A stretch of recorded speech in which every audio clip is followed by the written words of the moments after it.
Olá, seja bem-vindo ao canal Chave de Leitura. O vídeo de hoje é sobre, vou tentar falar corretamente, Nietoshka Niezvanova.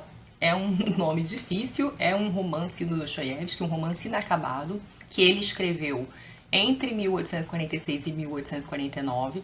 O livro foi sendo publicado de forma fascicular, né, então em pequenos volumes, e o Dostoiévski acabou sendo preso no período de produção do livro, o que fez com que ele não terminasse. Ele acabou perdendo o interesse em concluir esse livro depois que ele foi preso.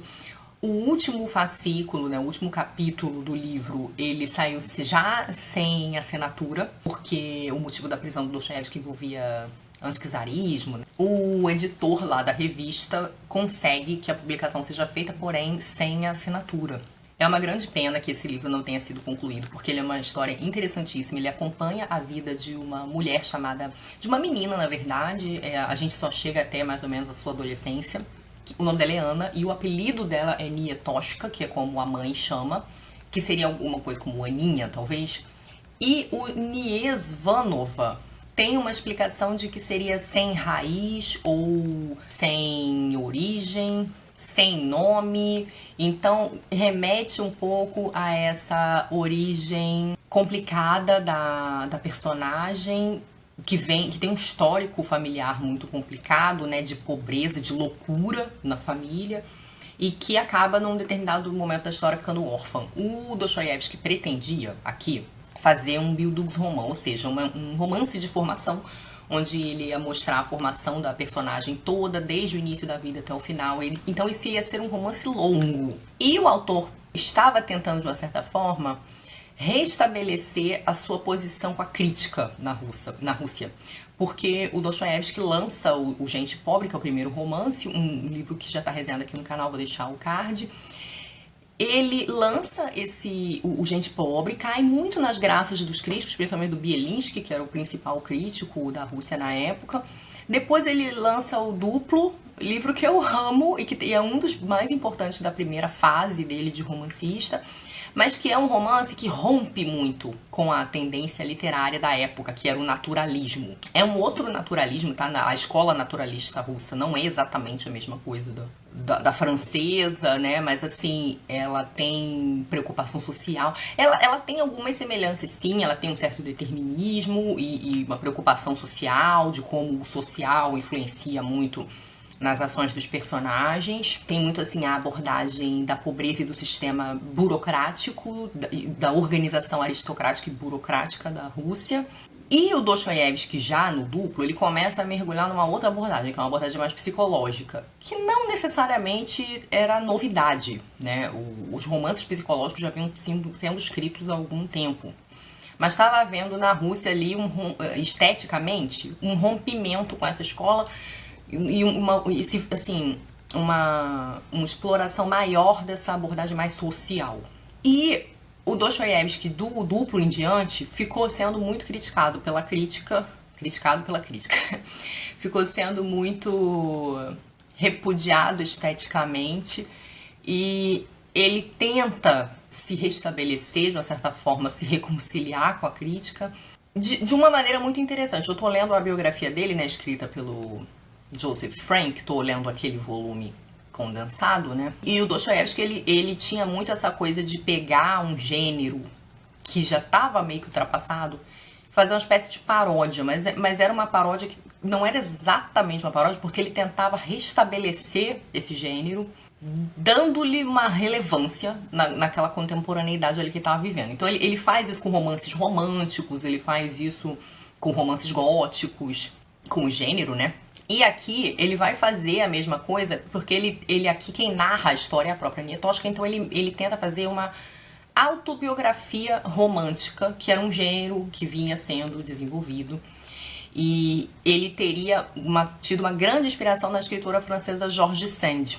Então ele tenta pegar esse gênero, né, da autobiografia romântica, que já estava superado, e resgatá-lo, dando uma relevância a mais, né, tornando ele de uma certa forma mais bem desenvolvido, mais profundo. O livro é dividido em fases da vida da personagem. Ele começa quando ela é pequenininha, ela tem uns 8 anos, se eu não me engano, ou 6 anos, alguma coisa assim. Ele vai até mais ou menos os 16 anos dela. E a Anietoshka, ela tem uma vida muito sofrida. Ela é filha de uma mãe que trabalha pra caramba. E o pai dela morre muito cedo. E ela então passa a ser criada pela mãe e por esse padrasto, que é um cara muito esquisito. Ele é um músico, só que ele é um músico medíocre. É uma pessoa cheia de vícios, uma pessoa cheia de mania de perseguição, meio neurótico. Mas ele se acha o melhor violinista da Rússia. Ele tem uma opinião muito elevada de si mesmo e muito desconectada da realidade. É interessante porque o Dostoiévski aqui, ele está explorando uma abordagem psicológica que ele vai desenvolver em vários dos seus outros romances, que é essa do paradoxo, né, da psicologia paradoxal, de um personagem dividido entre dois tipos de polo, né? Então aqui ele tem essa coisa de se achar muito incrível e de se achar muito competente, muito talentoso, e de no fundo ele ser um bêbado, ser muito egoísta, ser uma pessoa que explora pessoas mais frágeis, né? Esse personagem, se não me engano o nome dele é Ivanov, alguma coisa assim, deixa eu ver se eu acho aqui o nome dele. Ele explora a mulher, tão logo ele se casa com a mãe da Anietoshka, ele passa a depender dela financeiramente, ele para de trabalhar, ele põe a culpa na sua vagabundagem, vamos dizer assim, ou na sua incapacidade de trabalhar, porque aí eu acho que nem era só vagabundagem, eu acho que ele tinha problemas psicológicos sérios, então ele joga a culpa da impossibilidade dele de trabalhar, de tocar na pobre coitada da esposa que trabalha que nem uma condenada para sustentar a família, ela, o marido e a filha. O nome dele é Yefimov, achei que era isso que eu tava procurando aqui embaixo. E ele faz uma coisa horrível com a filha, porque ele convence a filha de que os males que eles vivem são culpa da mãe. Então a pobreza é culpa da mãe, a sujeira, o confinamento numa casa muito pequena, a falta de comida, doença, tudo é culpa da mãe. Que ele é um grande artista. E que quando a mãe morrer, eles vão ser muito felizes. E aí o que acontece? A Anietoshka, ela cria uma relação de fascínio e de obsessão com esse pai. Ela meio que acredita nessas coisas que ele fala e ela começa a pensar, ela começa a preterir a mãe em relação ao pai. Ela não deixa de amar a mãe completamente, mas ela começa a ser cúmplice do padrasto nas sacanagens com a mãe. Então, por exemplo, o padrasto precisa roubar dinheiro da mãe, ele faz a Anietoshka roubar, coisas assim.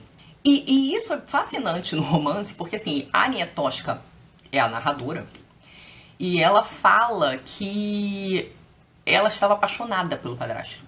Então ela admite que ela via no padrasto uma figura paterna e ela se apaixona por ele a ponto de desejar com ele a morte da mãe. E isso é surreal porque, assim, o Dostoiévski antecipa em 50 anos a teoria freudiana do complexo de Édipo.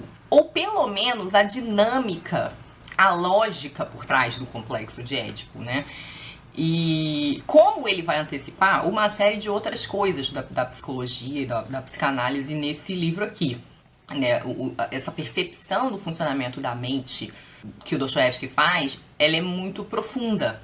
E ela já começa a se demonstrar de maneiras...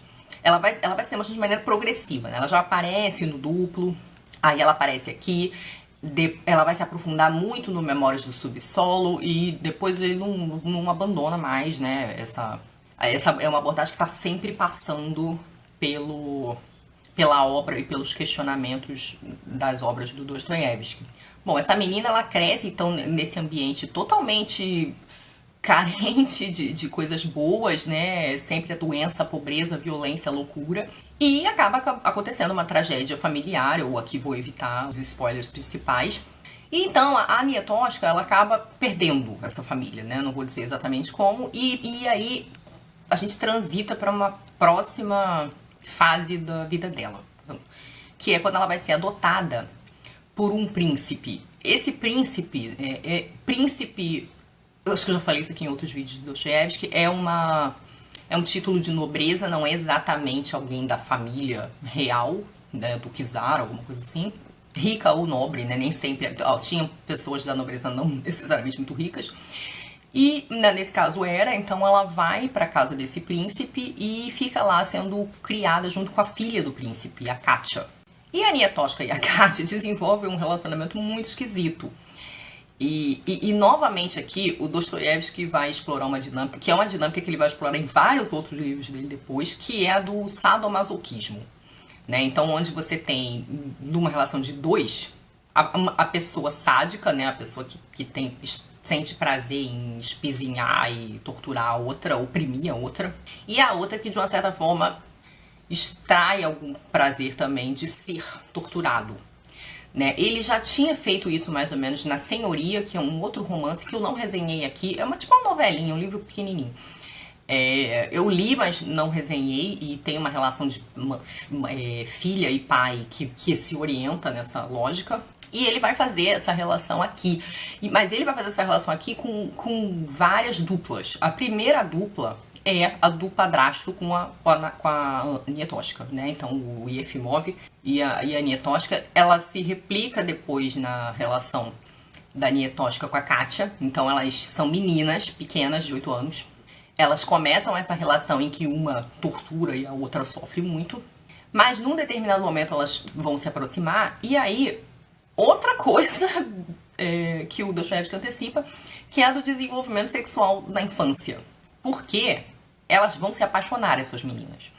E elas vão ter um amor erótico que envolve beijos e abraços, e uma dormir abraçada com a outra na cama. Então, assim, não é uma coisa meramente sugerida, né? Elas se abraçam e se beijam, enfim, se beliscam, né? Tem uma coisa assim, né? Beijam até a boca ficar dormente, enfim. E elas são meninas de 8 anos. Então, o Dostoiévski aqui também aborda essa questão do desenvolvimento sexual na infância, sem contar do relacionamento, né, homossexual também. Num determinado momento, a Nietoshka diz: eu estava apaixonada por minha Kátia. Sim, era amor, um amor autêntico, um amor com alegrias e lágrimas repassado de paixão.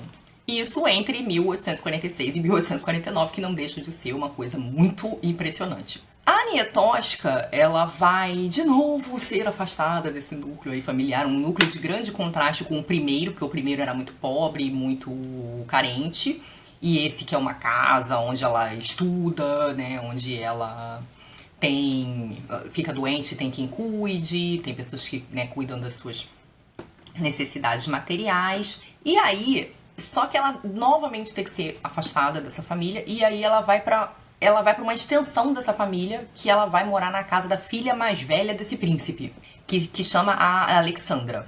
Então a Alexandra é uma moça relativamente jovem, considerando que ela é a filha mais velha desse príncipe, que era um homem maduro já, né? Ela deve ter o quê? Uns 20 e poucos anos, 30 no máximo. E ela então adota a Nietoshka, vamos dizer assim. E aí a Nietoshka vai ter uma outra fase da vida, agora afastada da Kátia. E é uma fase interessante porque é a fase onde ela vai descobrir os livros. Ela vai continuar estudando. A Nietoshka então descobre os livros, descobre o mundo da leitura, dos estudos, e ela tem aí reabilitada de uma certa forma a figura materna, já que a sua primeira infância foi marcada por uma relação muito estranha com essa mãe, né? Essa mãe sofrida pra caramba, batalhadora e muito explorada também. A Nietoshka, ela, de uma certa forma, passa a ter um relacionamento mais saudável com essa figura que vai ocupar esse lugar materno para ela, que é a Alexandra. E que é uma mulher de grande generosidade para com ela. Elas são amigas, mas é uma moça também muito frágil, também emocionalmente a gente vê que ela tem problemas e ela é uma pessoa muito abalada. Existe um mistério envolvendo a vida da Alexandra com o marido dela, que tem um nome tipo Piotr, não sei como é que se pronuncia. Ele é um homem mais velho que ela e a gente vê que tem alguma coisa estranha entre eles que afeta a dinâmica deles como casal. Mas a Alexandra é uma pessoa super generosa e boa e atenciosa com a Nietoshka. E é uma coisa interessante porque elas conversam, né? Então a Nietoshka conta a história dela pra ela, elas conversam muito. E tem um momento que eu fiquei com a impressão de que o Dostoiévski, de uma certa forma, intui o método terapêutico pela fala. Tem um fragmento aqui da Nietoshka falando da relação dela com a Alexandra. E aí ela diz assim: começava a interrogar-me com curiosidade sobre meu passado, querendo ouvi-lo de mim. E de cada vez, após os meus relatos, tornava-se mais terna e séria para comigo. mais séria, porque eu, com a minha infeliz infância, inspirava-lhe a par de compaixão uma espécie de respeito. Depois das minhas confissões, iniciávamos geralmente longas conversas em que ela me explicava o meu próprio passado, de modo que eu realmente parecia sofrê-lo de novo, e aprendia muito. A impressão que eu tenho aqui é que nessa conversa dela com a Alexandra, elas estavam reelaborando a experiência pelo discurso. E aí é nesse sentido que eu fiquei com a impressão de que o Dostoiévski intui o método terapêutico de algum modo. Madame Leotard frequentemente considerava essas conversas demasiado sérias e passava a julgá-las de todo inoportunas, depois de ver as minhas lágrimas involuntárias. Quanto a mim, pensava justamente o contrário, porque depois dessas lições eu sentia tanta leveza e doçura como se não tivesse havido nada de infeliz em meu destino. Então é quase como se a Anietoshka, ela reelabora o que ela viveu, o que ela experienciou, e ela, de uma certa forma, ressignifica, porque ela entende, né? Então é nesse sentido que eu fiquei com a impressão de que o Dostoiévski intui o método terapêutico. E aí vocês podem psicólogos, pessoas especializadas, podem dizer se eu tô falando alguma bobagem, tá? Esse livro era para ser uma autobiografia romântica de uma artista. O problema é que como o livro não termina, ele acaba, na verdade, abruptamente, porque ele é inacabado, a gente não chega a ver o pleno desenvolvimento dessa artista, então a gente não sabe exatamente o que vai acontecer com a Anietoshka. Ela, num determinado momento, o envolvimento, ela descobre uma aptidão musical, ela descobre que canta, então pode ser que ela viraria cantora no futuro, não sabemos. Mas ela também tem essa relação com livros, ela passa a consumir muita literatura na adolescência, na casa da Alexandra, e a gente vê que ela está escrevendo uma autobiografia. Então eu não sei se ela viraria escritora, talvez, também não sei. Mas a gente percebe que, assim, a Anietoshka era uma menina muito apavorada. Ela tinha muita dificuldade de se defender, ela tinha muita dificuldade de lidar com as pessoas, quando as pessoas interrogavam ela, mesmo quando as pessoas estavam tentando ser boas com ela era muito apavorada. Ela vinha de uma história familiar muito traumatizante.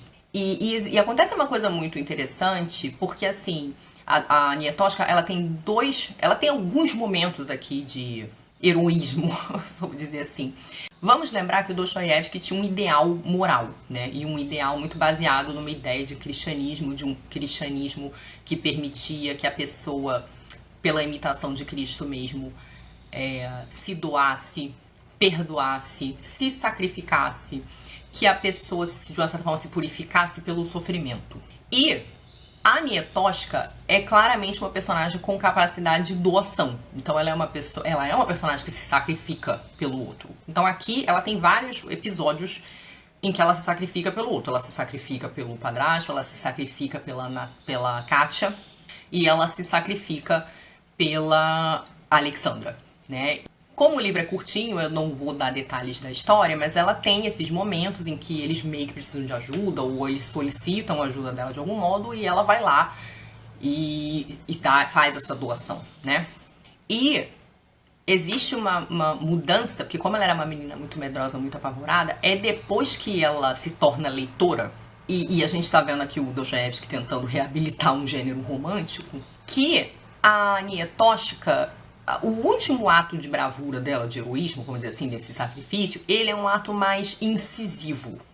Ela precisa se impor, ela precisa peitar, ela precisa fazer uma coisa difícil pra ela, com uma figura de autoridade, contra uma figura de autoridade. E isso, a gente vê que ela só tem essa força depois que ela leu. Como a gente não sabe exatamente para que caminho que o romance segue, fica essa impressão de que ela talvez estivesse de um certo modo inspirada pelo heroísmo romântico, por essa ideia, né, de que os protagonistas românticos de geral têm essa coisa heróica, né, e moralmente superior, talvez. Uma outra coisa que eu achei muito interessante é que, assim, esse é um romance de protagonista feminina. Os romances anteriores do Dostoiévski que eu li, assim, eu não li todos os romances dele em ordem cronológica. Eu tentei fazer esse projeto, né, com a Isa, mas não consegui. Mas ele tem... O Gente Pobre, ele tem, vamos dizer assim, dois personagens, mas eu ainda acho que o personagem principal é o Makar. Eu acho que o nome dele é Makar, né, o cara do Gente Pobre. E os outros, os livros seguintes, eles têm personagens femininas, mas elas não são as protagonistas, né? O máximo que você poderia dizer que talvez no Gente Pobre são dois, né? O Makar e a outra moça, que eu esqueci o nome dela. Mas aqui, finalmente, você tem uma protagonista feminina E eu não sei se isso se repete, tá? Eu não lembro se... Assim, eu acho que nos livros do Dostoiévski que eu li, não se repete. Não sei se em algum momento vai se repetir da gente ter uma protagonista feminina. E ele é um livro muito focado em mulheres, né? Ele é um livro que ele tem personagens masculinos, ele tem o Yefimov, longas passagens com o Yefimov, né? O músico medíocre que se achava o suprassumo da arte. Mas ele é um livro muito focado na Nietoshka e na relação dela primeiro com a mãe, e nessas dificuldades todas da primeira infância com a mãe, depois na relação com a Katia e depois na relação com a Alexandra. Então ele é muito um livro em torno desse universo feminino e que contrasta realidades diferentes. A da mulher muito pobre com a da mulher rica e nobre. Então o Dostoiévski sai um pouco daquela realidade, como eu falei, da escola natural, que é a realidade da burocracia, né, e da pobreza, que ele trabalhou no Gente Pobre e no Duplo. E aqui, o Dostoiévski parece demonstrar como esse ideal moral cristão se realiza melhor com as personagens femininas, né? E volta num assunto que eu já falei aqui, se eu não me engano, no Idiota, quando eu falei fiz a resenha do Idiota.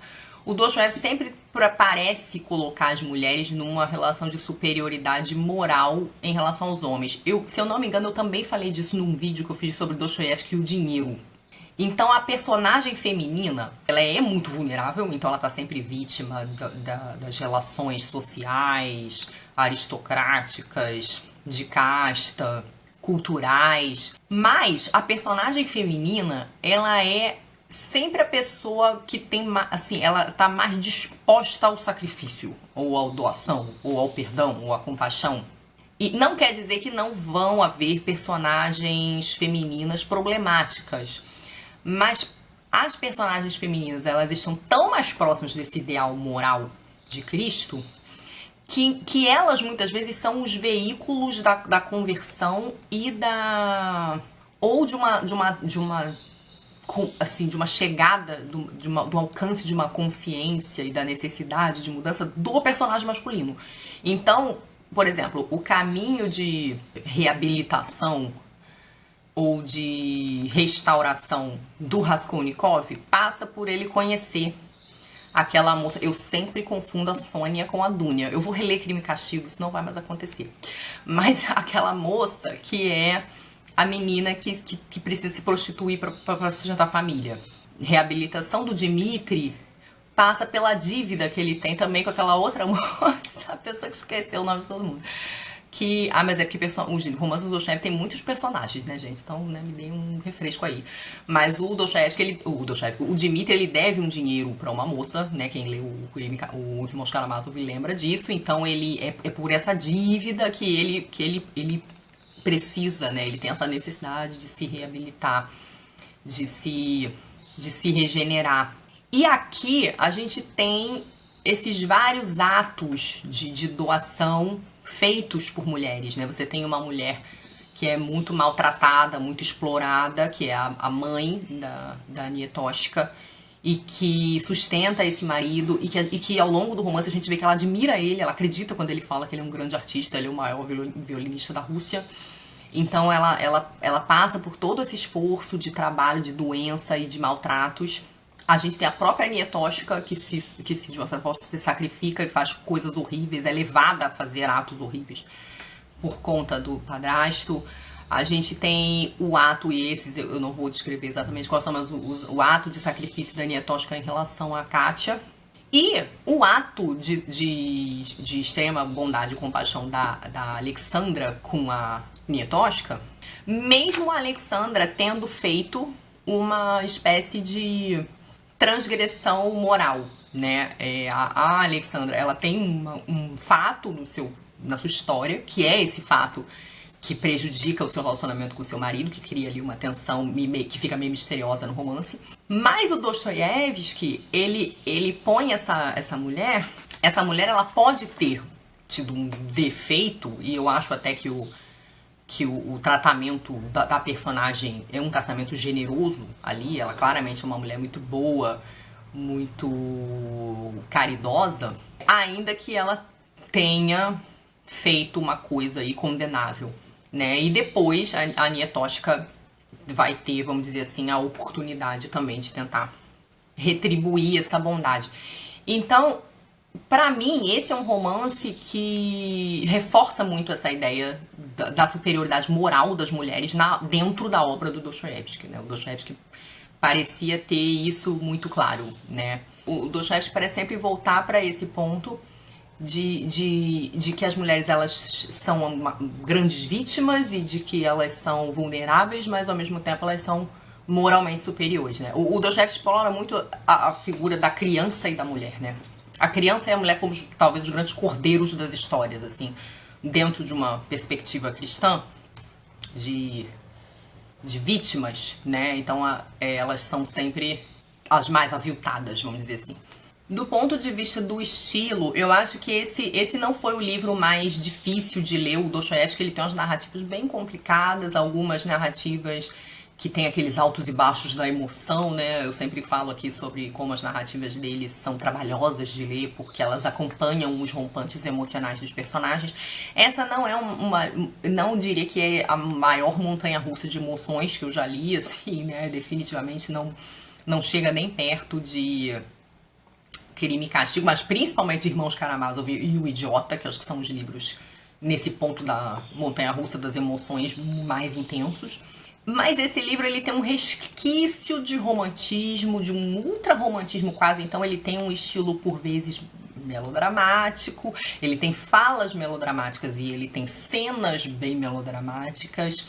Não é o romance todo, mas acontece em vários momentos. E ele tem um pezinho no fantástico, assim, um pouco no gótico. Ele não tem nada de fantástico propriamente nesse livro, mas o Dostoiévski, ele era muito leitor do Hoffmann, né? Então, assim, ele é muito leitor desses autores ligados a um romantismo de atmosfera sombria, de uma atmosfera que flerta com o sobrenatural, o estranho, né? O fantasmagórico. Então, o que o Dostoiévski faz, não só nesse romance como em outros, se eu não me engano, ele faz isso na Senhoria também. Eu me lembro que tinha um romance que tinha bem essa pegada assim, do gótico, e se eu não me engano, era a Senhoria. Que ele pega os momentos de crise emocional e dá esse tom de coisa irreal, como se fosse um pesadelo. Então tem algumas cenas aqui que vão muito por esse caminho da atmosfera estranha, né? Que é uma coisa que na época dele desagradava muito, esse crítico Bielinski odiava, né? Criticava bastante esse aspecto, mas que eu particularmente acho fascinante. Eu acho que o Dostoiévski ele consegue ver uma conexão. É uma conexão que não é original, ela já estava presente nesses autores, né? Autores como Hoffmann já estava muito presente, né? Essa abordagem do psicológico como o luminoso, algo ligado a esse mundo do pesadelo e do estranho, né? Do unheimlich, né? Do insólito, assim. E ele, então, tem esses momentos aqui no livro também. E aí, então, a gente precisa sempre ler, lembrando, né, que é um romance do século XIX e tal, porque esse tipo de coisa hoje causa um estranhamento, é uma coisa difícil de ler com esse tom, que no caso do Dostoiévski, nesse romance aqui, já era uma espécie de resgate, né? Já não era muito o tom dos romances contemporâneos a esses aqui, a esse aqui, né? Eu achei o romance interessantíssimo pelo desenvolvimento das personagens, da personagem feminina, por esses insights de padrões psicológicos, o sadismo, o masoquismo, o desenvolvimento da sexualidade infantil, o paradoxo dos personagens que se dividem em pontos ambíguos da personalidade, contraditórios às vezes. E tem alguns momentos em que ele fala do Yefimov, né? O Yefimov, ele quase percebe uma nuance da realidade. O Yefimov se engana, ele acredita em coisas que são falsas, mas ele age de acordo com falsidades. E a narradora fala disso, né? Como ele quase acredita, ele quase chegou na verdade. E é quase como se ele estivesse falando aqui dos recalques, né? As coisas que aviltam a visão consciente, a percepção consciente do personagem, que não coadunam com a imagem que ele faz de si mesmo, então ele recalca, né? É interessante.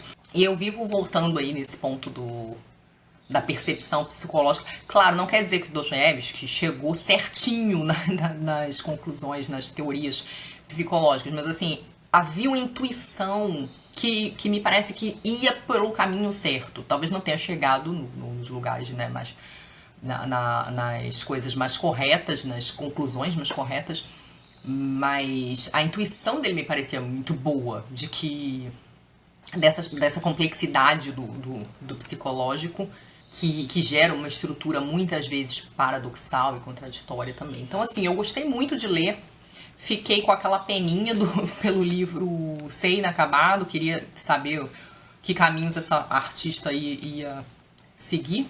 E é isso, é uma coisa meio estranha indicar um romance inacabado, mas eu indico. E eu acho que é importante porque, assim, me ajuda a entender melhor a obra também do Dostoiévski como um todo. Acho que pra quem gosta do autor e tem esse interesse, porque, claro, isso também não é obrigatório, ninguém tem que ler todos os livros do Dostoiévski, mas eu acho que me parece que dentro dessa primeira fase dele, né, que o Joseph Frank chama de anos de formação ali na divisão que ele faz da biografia, esse livro junto com o Duplo talvez sejam os mais importantes, assim, livros mais relevantes, porque eles aprofundam coisas que o Dostoiévski vai desenvolver bastante pra frente, a partir de Memórias do Subsolo. Então é isso, falei pra caramba, obrigada pela companhia, obrigada aos apoiadores, o canal agora tem um apoia-se, né, eu já falei disso em alguns outros vídeos, e muito obrigada ao pessoal que tá aí me apoiando. Me digam se vocês já leram Nietoshka e o que vocês acharam. Beijinhos e até a próxima. Tchau!